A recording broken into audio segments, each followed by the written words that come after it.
Welcome to Asian Book Club, where we highlight Asian and Asian American authors. We are your hosts, Jamae and Sabangan. and I'm Stephen Park. And today we bring you our special episode of Did You Eat Yet? And in this episode, if you haven't listened to it before, we're talking about the 5 books we just read. It is the accumulation of Snowglobe by Soyoung Park, Blossoms on a Poison Sea by Mariko Tatsumoto, I'm Laughing Because I'm Crying by Youngmi Mayer, Aloha Vietnam by Dr. Elizabeth Nguyen, and Valley Verified by Kyla Zhao. In this podcast, what we're going to be doing is going over it, and our little twist is that we're going to try to prepare a day's worth of meals purely based off of our feel and how we thought of the book. With this theme for today, we're going to be doing cold weather foods. Mm-hmm. So before we even get into it, what does cold weather foods mean to you?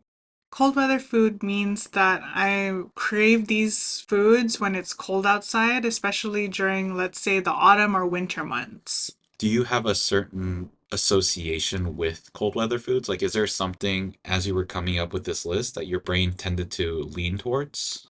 I think there were some foods that came to me first before the actual pairing themselves. For me, I think it was kind of the same way, but I also noticed that a lot of these foods were Korean foods. And I think that's because when I think of warmth, when I think of the cold being something that kind of wants to keep you in, I think of home and I think of my mom and growing up with some of these foods. For sure. It's kind of like nostalgia. Nostalgia, but just it feels like this animates a piece of my heart that then sends warmth through my whole body. For sure. So, with that said, I'm going to let you go first, and our first meal is going to be breakfast.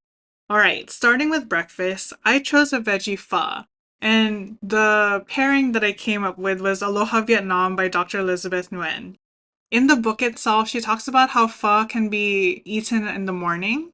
And I usually don't eat pho in the morning, but as a cold weather food, I can definitely see myself digging into a bowl and just marinating in its different flavors. Yeah, that's a good one.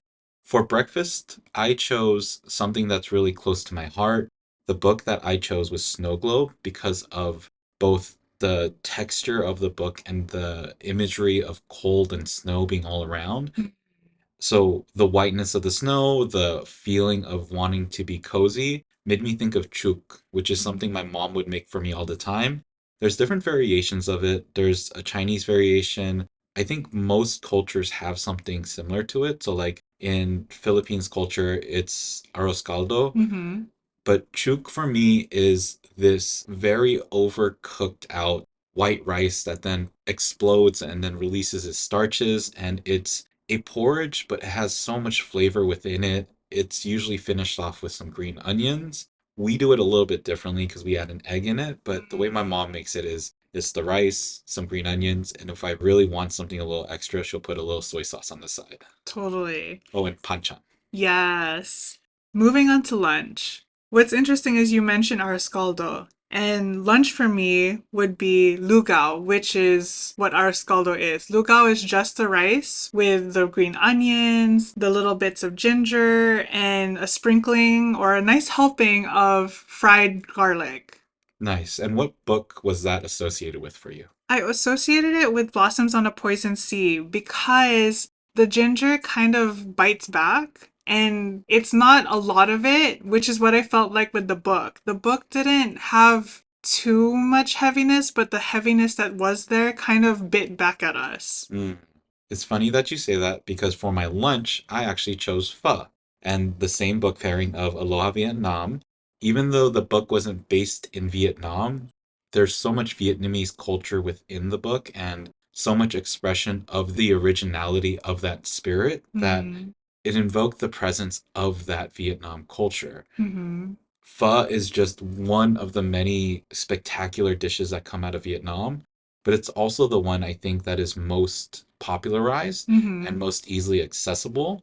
So it was the Vietnamese food that I tried for the first time. So for me, that memory holds very strong. I remember eating it with my parents and what Aloha Vietnam being that relationship with parent and child, it felt like a very strong reasoning to have not a vegetarian pho, but a real meaty, delicious, brothy pho for myself. Definitely. And to add on to what you're saying about how pho and Aloha Vietnam kind of mix, I think that the fact that we can do different variations on like the sauces makes it so that there are also different variations in the book. Like there were variations in how much Vietnamese culture was applied into On's life, but there's also a variation of American and also local Hawaiian variations added into On's life. So that kind of reminds me of that.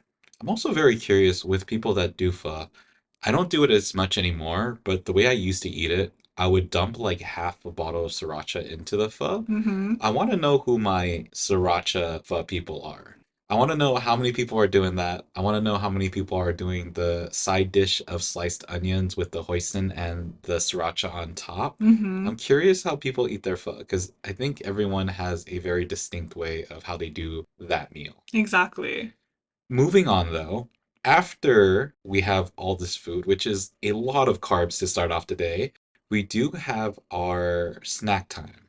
For me, the way I was thinking of it was much more of these items individually rather than the whole day. Mm-hmm. There's no way I'm going to be able to eat everything that I say within this episode in one day without just passing out. But the thing I really wanted for a snack was something that I used to eat in Boston when I would go to work. So I went to school there. There was a period when I worked and I would bike from my place to work. But as I did that, I would pass through Boston's Chinatown Mm-hmm. and I'd always grab a barbecue pork bao on the way. I would grab two and I would Mm-hmm. eat them for lunch. And I know this is a snack, so I'm only eating one. But with New York City and San Francisco being two of the, I think, best Chinatowns that we have available in the US, that being a strong part of what Valley Verified represented for our main character, Mm-hmm. I couldn't go without thinking about that pork bao as something that I really wanted. For sure.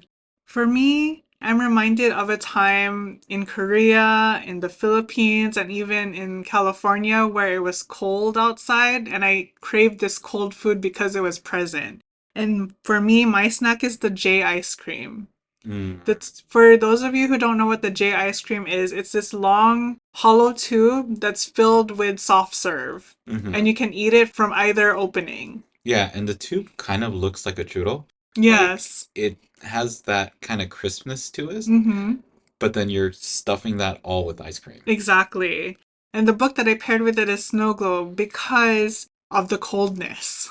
I'm curious if I could change your mind because there's one item that's a snack that I know that you love from Korea, Mm. and it's something that you've talked about and that you haven't been able to get. It's the dragon's beard candy, Yes. Oh my gosh. Yes, maybe my mind's changed. Maybe that is my snack. especially with the texture of it, with the feeling being attached to being in Korea. And you went to Korea when it was cold and in wintertime. Right. So I don't know. I think if I were to choose an item for you, or if I had the opportunity to get you something as a snack specific to this, I would have thought of that first. For sure. I guess I've pushed it out of my mind for so long because I haven't had the chance to get it except for that one time Mm-hmm. that I didn't think about it. Mm-hmm. So what are you having for dinner then? For dinner, I am having budae. Mm. And that's army stew for those who don't know, where it has all a mix of meats and noodles and sometimes cheese in a kimchi broth. Yep. Kimchi and a little bit of red pepper paste, and it's a conglomeration of a lot of things. Yes. And I chose budae for I'm laughing because I'm crying because there was such a mix of heartiness but also levity with heaviness. Mm-hmm. Not to mention that there is a mixture of culture, and the reason why Buddha Jjigae was created was because of the army culture and presence within South Korea. So Mhm. it makes a lot of sense. Yes. I chose something from Blossoms on a Poison Sea.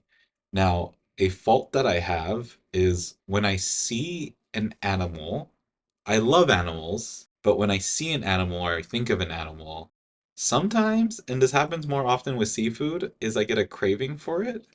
So like one time we went out to go watch salmon trying to swim upstream, and then I kind of wanted sashimi really badly. And blossoms on a poison seed, I understand that the fish would be very poisoned and it would kill me and it would make my body go numb and I wouldn't be able to move. But it made me crave a fish stew.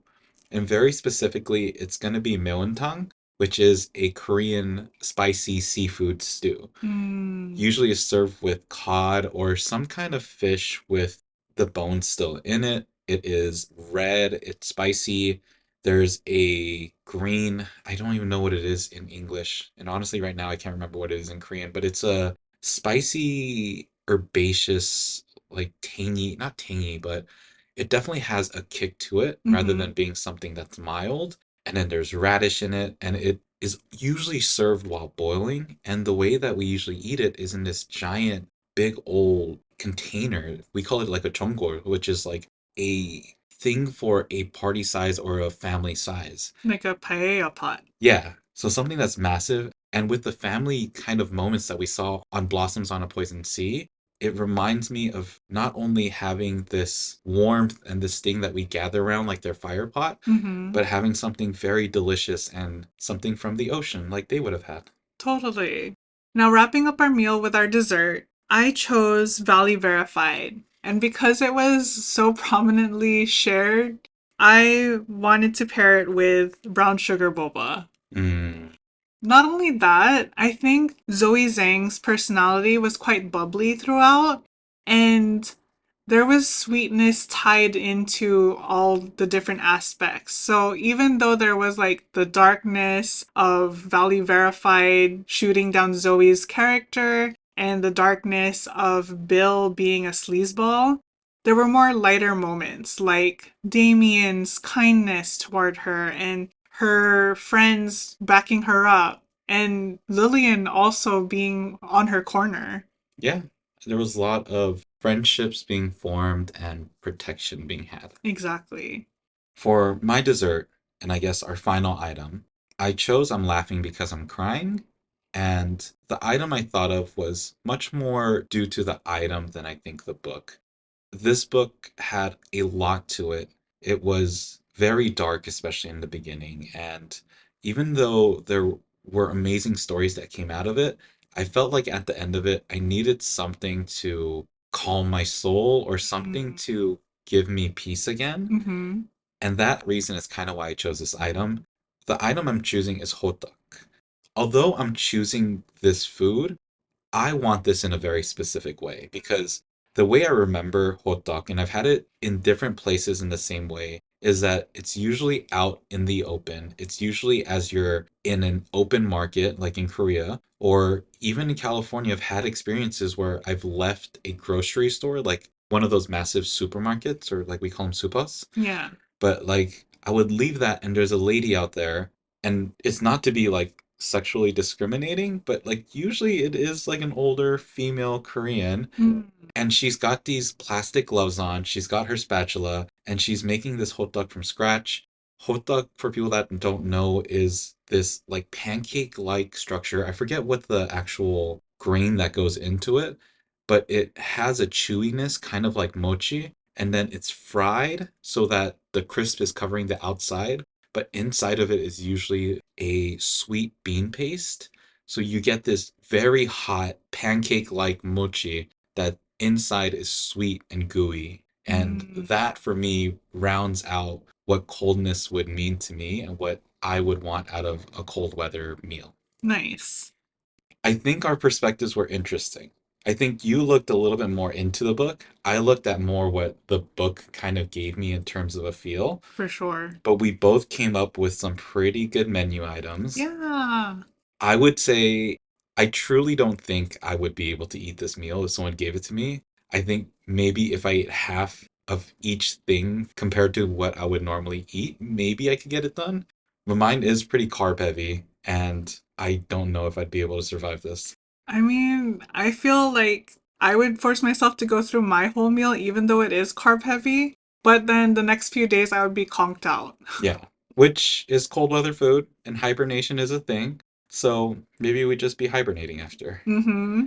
If you have any thoughts on what you might have chosen for your food items, or even if you want to share maybe some of your favorite cold food items, leave us a comment on our post. You can also reach out to us by emailing us at asianbookclubpod@gmail.com or joining the conversation on Instagram at asianbookclubpod. Yep, we also have our website, which is asianbookclubpod.com, which has our bookshop with books that we've read in the past, books that we recommend, and books that we plan to read in the future. And a great way to support us is to rate, review, and subscribe to the podcast. Otherwise, make sure to be happy, be healthy, and read a book.